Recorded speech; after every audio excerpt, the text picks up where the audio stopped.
전셋집 구하세요? 갑작스러운 결혼? 직장이 멀어서 독립하려고? 전세는 뭔지, 대출은 어떻게 받아야 되는지, 계약은 어떻게 하는 건지 10분 안에 시원하게 풀어드립니다. 덤으로 사기 안 당하는 방법까지 지금 살펴보겠습니다. 안녕하세요. 돈테크맨 강동훈 에디터입니다. 지금 집값이 점점 말이 안 나오게 힘든 세상입니다.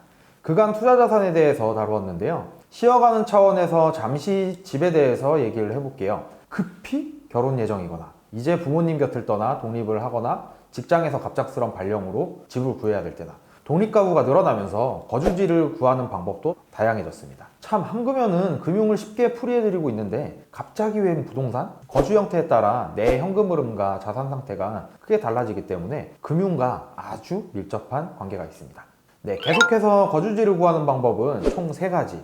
매매, 전세, 월세. 매매는 부동산을 그냥 사는 것, 주식과 같이 매수한다고 표현을 합니다. 전세는 보증금 전부를 집주인에게 맡기고 계약 기간이 끝나면 찾아가는 형태. 월세는 보증금을 일부만 내고 정해진 집세를 매월 꼬박꼬박 집주인에게 내는 것입니다. 그중 이번 영상은 전세를 중심으로 다룰 텐데요. 왜냐하면 월세랑 다르게 목돈이 들어가고 막상 급해지면 몰라서 못 받는 대출 제도도 다양하기 때문이에요. 경험도 없는데 사람도 잘 믿는다? 사기당하기도 딱 좋습니다. 네, 바쁜 사회초년생 분들은 특히 더 중요해요. 전세는 내 돈 원금이 줄어드는 것은 아니니까 공짜로 있는 거다? 그래서 월세보다는 무조건 이익 아니야? 라고 생각하실 수도 있는데요. 물론 틀린 말은 아닙니다만 시야를 조금만 더 확장을 해서 금융의 관점으로 한번 바라볼게요. 전세는 보증금 전액을 계약 기간 동안 집주인에게 맡겨놓는 거잖아요. 반대로 집주인 입장에서는 전세입자에게 무상으로 대출을 받은 것과 같습니다. 집값 빼기 전세금, 이 차액으로 이 집에 대한 권리를 갖는 거예요. 집값이 5억인데 전세가 4억이다. 1억으로 이 집의 권리를 갖게 된 것이죠. 그리고 몇 년 뒤에 집값이 1억이 오른 거예요. 실제 수익률은 1억으로 1억을 번 셈이니 100%가 되는 겁니다. 이게 바로 갭 투자입니다. 여기에서 투자의 개념을 아는 분들, 현금의 현재 미래 가치를 아는 분들은요, 주택자금에 담긴 현금 흐름을 파악할 수 있겠죠. 전세를 들어가는 방법은 2가지가 있어요. 전부 다 현금으로 들어가는 방법과 대출을 받아서 들어가는 방법입니다. 보통 대출은 돈이 없어서라고 생각을 하시겠지만 부가적인 이유가 또 있어요. 특히나 부동산 관련 대출이 처음이신 분들은요, 은행에서 서류를 막 많이 요구를 하잖아요.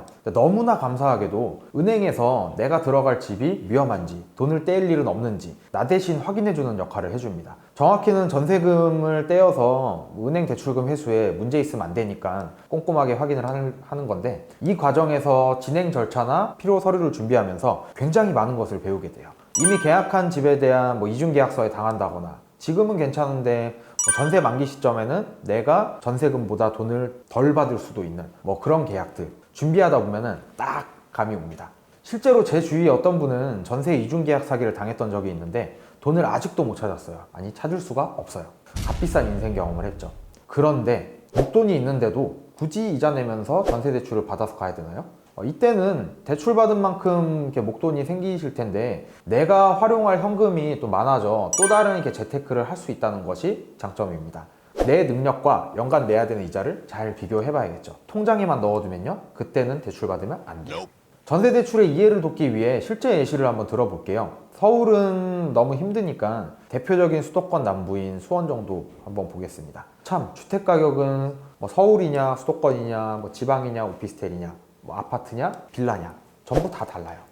이해를 위한 대략적인 예시이기 때문에 실제랑 다룰 수 있으니 참고만 해주세요. 2021년 7월 현재 실거래가 6억 4천만 원인 아파트가 있어요. 전세가는 4억 3천만 원이고 월세는 5천만 원에 108만 원입니다. 계산해보니까 매매가 대비 전세가는 67%. 집주인 입장에서는 집값 67%의 담보대출을 무상으로 받고 차액 2억 1천만 원으로 비거주용 부동산 자산을 보유한 것과 같습니다. 전세입자는 전세보증금 4억 3천만 원 중에 최대 80%인 3억 4,400만 원까지 전세대출을 받을 수 있는데요. 이 집에 들어가기 위해서는 보증금의 20%인 최소 8,600만 원이 현금으로 준비되어 있어야 합니다. 이처럼 전국 매매가 대비 전세가율은 2021년 5월 기준으로 평균 64.5%, 지역별, 주택 유형별 편차가 좀 있습니다. 여기서 전세대출 이자는 금융기관에 월세를 내는 것과 같은 비용이기 때문에 최대한 이렇게 줄이는 게 좋겠죠. 만약 3억 4,400만 원을 연이율 3% 전세대출을 받는다면 한 달에 월 86만 원씩 이자를 내야 되는데요. 와, 그러면 전세가 월세보다 안 좋은 거 아니야?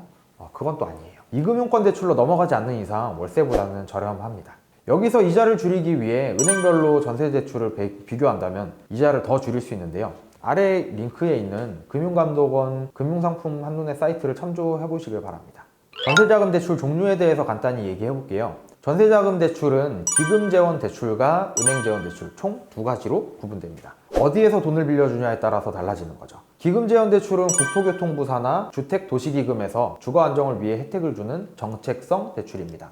연소득이 일정 수준 이하여야 되고 특정한 조건이 있어야 되죠. 이자는 시중은행 대비 낮은 편인데 한 가지 아쉬운 점은 한도가 낮아요. 나라에서 혜택을 받다 보니까 비싼 집은 못 들어갑니다. 중소기업 전세자금 대출, 버팀목 전세자금 대출, 신혼부부 전용 전세자금 대출 등이 있습니다. 다음은 은행재원 대출인데요. 말 그대로 은행 자체로 빌려주는 대출이에요. 조건에 맞지 않아 정책성 대출을 활용하지 못할 때 은행에서 빌릴 텐데 이자는 기금재원 대출에 비해서 낮지만 개인 신용도에 따라서 한도가 높습니다. 우대금리를 받으려면 급여 이체나 신용카드 개설 같은 은행이 원하는 몇 가지 조건을 충족해야 되겠죠. 버팀목 전세자금은 은행에서 해주던데요. 은행은 기금의 수탁을 맡아 대리하는 기관이라서 비슷해 보일 수도 있는데 실제로는 자금의 뿌리가 다르기 때문에 서류도 다르고 심사 기준도 조금씩 다릅니다. 정책성 자금은 나라 돈을 이용하는 거라서 은행보다 요구 서류가 많고 조금 더 까다로운 것 같아요. 여기까지 대출의 종류까지 살펴보았습니다. 위에서 한 가지 예시를 들었지만 전세 대출의 메커니즘은 모두 같아요. 현재 들어가고 싶은 집의 전세 가격이 어떤지, 내 소득이나 신용 상태가 어떤지에 따라서 대출 상품은 달라지게 됩니다. 전세자금 대출 절차를 정리 한번 해볼게요. 첫 번째, 내가 거주할 동네에 가고 싶은 매물을 검색해본다. 두 번째, 매물의 최근 매매가, 전세가, 월세가를 살펴본다.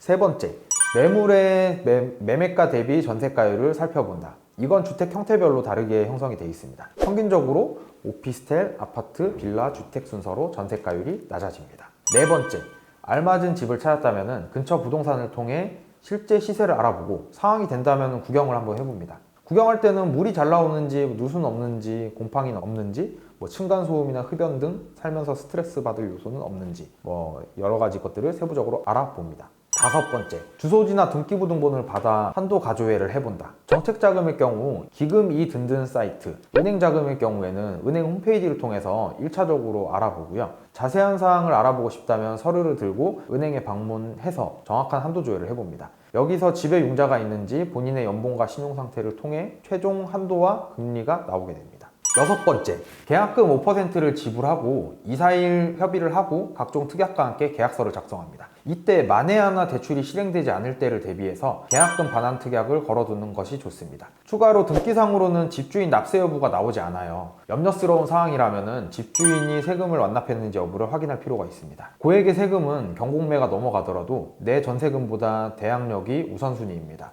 집주인이 사업을 하시는데 집이 시세보다 많이 싸다? 의심 한번 해보세요. 보통 납세 관련 증명서는 잘 안 보여주려고 하는데 상식적으로 좀 이상한 상황이라면 경험 많은 분들께 물어보시길 바랍니다.